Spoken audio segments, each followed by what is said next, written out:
kulanti wanaagsan daawadayaal kula soo dhawaada barnaamijka arrimaha bulshada ee ka baxa Bulshada Somali TV aanu ku eegayno 27 nin oo la sheegay inay ka soo jeedaan dalka Ethiopia oo muhaajiriin ah ayaa meydkooda laga helay dalka Zambia dowladka magaala madaxdiisa siday dhimashadooda u dhacday dadkan dhalinyarada ah da'doodu intay tahay goobta laga helay baaritaan hordhaco booliisku uu sameeyey afhayeen booliiska u hadlay meesha muhaajiriintan ay isii socdeen ay nololtii dalkooda ka jirtay ka duwan ay u raadinayeen iyo haatan xaaladooda waxay ku sugan tahay iyo weliba mid ka badbaaday oo asaga isbitaal la dhigay aanu ku eeginaa warbixintan waa arrin halisteeda leh in badan dhalinyaro soomaaliyeed ku dhacday haatanna dhici karta waxaan jeclahay inaad daawatata nin dhalinyaro soomaaliyeed tahay ama gabar soomaaliyeed oo doonaysa markaas in ay soo tahriibto dadkaan siday u dhinteen oo kale inaad noqoto dooni mayno in nagu filan way naga dhimatay iyo in naga badanba bal muuqaaladan horta marka hore aan idiin soo gudbina argagaxa leh ee markaa laga duubay waxaad hadda halkan arkaysaan oo idiin muuqda waa meydadkoodii la gurayo marka siday wax u dhaceen haddii aan degdeg idinka dabageeyo 27 nin ayaa la helay baa layiri maalintii axadda ahayd oo shalayta ahayd taariikhdana ahayd 11 bisha 12aad 2022 muddo ka yar 15 saacadood ka hor kadib markii warkaan uu soo baxay ayaanu barnaamijkan duubaynaa aanu jecelnahay bulshada soomaalida inaanu la wadaagno si ay u ogaadaan dunida wax ka dhacaya hadday wax wanaag ahaan lahayd hadday ahaan lahayd wax markaas dhibaato keenayaba haddaba booliiska ayaa lagu soo wargeliyey in ay meydad la helay dabadeedna 27 nin ayaa la tira koobay inta la xaqiijiyey 27kooda waxaa la sheegay inay Ethiopia kasoo jeedaan isla mar ahaantaana meel beer ah oo duleedka magaalada Lukasa lagu soo daadiyey cidda soo daadisay booliisku ilaa haatan ma aysan sheegin meydadkooda halkaas ayaa lagu soo daadiyey meydkii 27koodii booliisku waxay kaloo xaqiijiyeen da'da nimankan dhalinyarada ah inay u dhexaysay bay yiraahdeen 20 ilaa iyo 38 da'dooda inay u dhexayso ayay booliisku sheegeen booliisku haddaba hadalkoodii sii wata iyo baaritaankooda ayaanu eegi doonaa waxay kaloo sheegeen inuu jiro hal nin oo keliya oo markaa ka badbaaday dadka iyagu markaa dhintay ee 27ka ah oo la sheegay inay u dhinteen gaajo haraad iyo kulayl weliba waa sida ay sheegeen booliiska dalka Zambia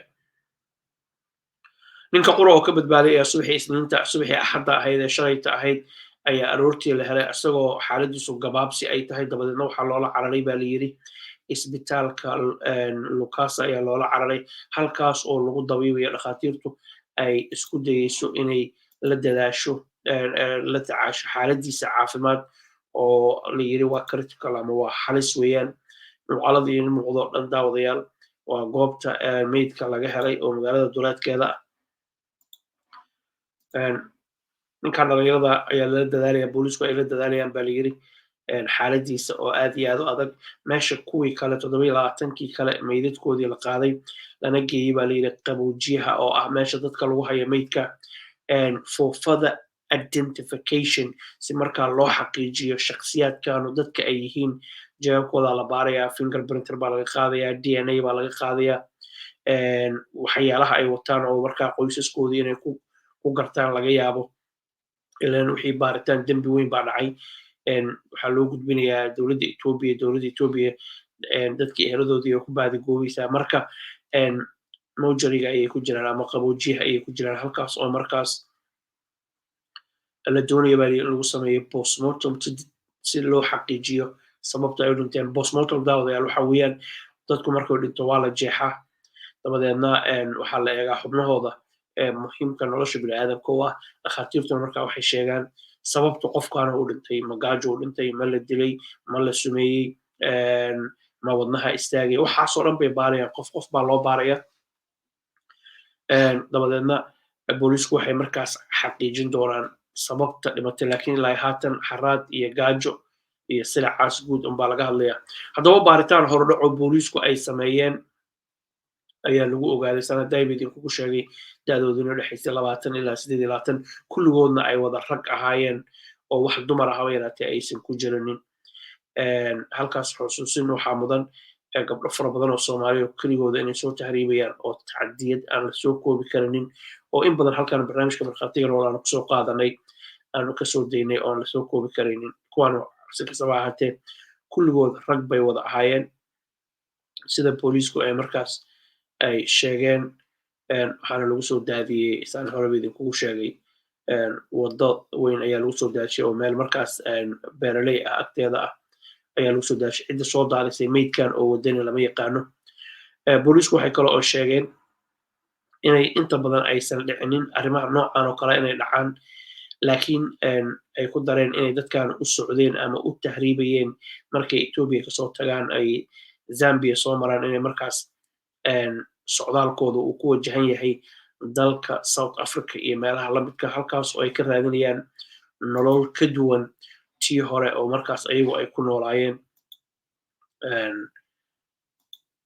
Taasina waxay sababtay arrintan dhacday. Gaari baa lagu soo wada qaaday oo naqaskaa ku dhegay. Sidee u wada dhinteen dadkan hal mar? Xaaladoodu maxay ahayd saacadihii u dambeysay? Waxaas oo dhan bay booliisku baarayaan. Wax markhaatiya hadduu jiro waa la baarayaa oo markaas wax arrintan ku ogaa waxaas oo dhan baa la baaraya. Waxaas aad arkaysaan ee meydadkooda la wado waa wiilal hooyooyin baa dhalay. Haddaad wiil dhalinyaro Soomaali tahay ku fakaraya tahriib, ilaahay kuma kasa, laakiin marka geeridaada ama raqdaada ama ruuxdaada la waayo waxaad xasuustaa hooyadaa waxa ay dareemayso, aabbaha waxa uu dareemayo, walaalaha waxa ay dareemayaan. Risiqa ilaahay baa qoray, laakiin xaalad aad iyo aad u adag ayay wajahayaan oo aad iyo aad looga dayriyey nimankaanu sida ay ku dhinteen markaad eegtid iyo duruufta iyo xaaladda ay ku sugnaayeen. Warbixintaanoo aad u dheer nuxurkeeda haddaan soo gabagabayno waxay booliisku intaas ku dareen oo kale nin booliisku hadlay waxa uu sheegay in ay booliisku ay markaas publicu ay usoo sheegeen ama dadka bulshada rayidka ah oo ay soo sheegeen meydadka ay meesha ku arkeen iyo xaaladdu siday tahay taas oo bulshadii rayidka ahaa ee goobaha ka agdhoweyd ee beeraleyda ahayd markaa argagax ku riday. Baaritaan ayaa socda xoog badan. Afhayeen booliisku hadlay ayaa sheegay inuu baaritaan u socdo booliiskuna isku dayayaan bal inay arrintan soo afjaraan oo ay ogaadaan ay ka gungaaraan markaasna baaritaankooda ay la wadaagaan dhigooda dalka Ethiopia si markaa loo helo. Lama oran karo kulligood waa wada Ethiopian inta ay booliisku sheegeen marka laga eego. Waxaa laga yaabaa inay Eritrean ku jiraan, waxaa laga yaabaa inay Sudanese ku jiraan, waxaa laga yaabaa inay Soomaali ku jiraan, laakiin ayagu waxay leeyihiin badankooda hadda sida muuqata Ethiopian inay yihiin ayay sheegayaan. Laakiin waxaa dhici karta inay arrintu intaa ka duwanaato. Waxaa kale oo jira iyada laftigeeda xusid mudan in Soomaali fara badan oo dalkaas South Africa kusoo qulqulisay waayihii dambe ay la kulmayeen dilal fool xun oo wuxuushnimo ah. Xalay Saciid Jaamac Idaaja ayaan muuqaal ka duubnay dadka Soomaaliyeed aad u taabtay iyo wuxuu goobjoog u ahaa 9 wiil oo dhalinyaro oo Soomaali ah oo da'daas 20 ku jirta sida kuwaan oo kale ayuu iilka dhigay oo xubnihii lagala baxay, keliyihii lagala baxay, beerkii lagala baxay. Videogaas halkaan ayaa hadda idinku soo qabanayna. Markaa kan daawatid fadlan bal kaasna isha mari oo arag ninkaa waxa uu ka sheekeynaya dhalinyarada iyo wuxuu goobjoog u ahaa. Waa Bridge Somali TV anigoo Cabdixafiid idinla socodsiinayay adigaa daawanayay. Fadlan haddaadan horey ugu xiran Bridge Somali TV ku xirno waxaan insha allahu tacaala jecelnahay inaanu hawada ku saaxiibno aanu dad fara badan oo Soomaaliya aanu gaarno. intiina horey noola joogtayna waan idinkaga mahadcelinaa kuwa nagu cusub iyo kuwa soo socdana badanka badankeeni waay. Guriga gobol Soomaali diida naftiina ka dhowraca.